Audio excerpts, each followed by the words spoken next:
காத்து ஊத காத்து சுத்தும் கடல் கரைய பார்த்து சத்தியமா கோயில் கொண்ட சுப்பையா எங்க குப்பத்துக்கு குல விளக்கு நீ ஐயா. வாட காத்து வீச பார்த்து அலையை எதிர்த்து வலைய போட்டு மீன் பிடிக்கும் தொழில் நடக்குது முத்தையா. கரை மீண்டு வர காவல் உந்தன் வேலையா.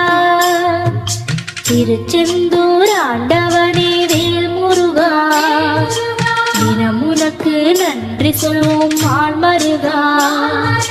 திருவடியில் தவமிருப்போம் திருமுருகா. தீப்பெழுது நலமெனவே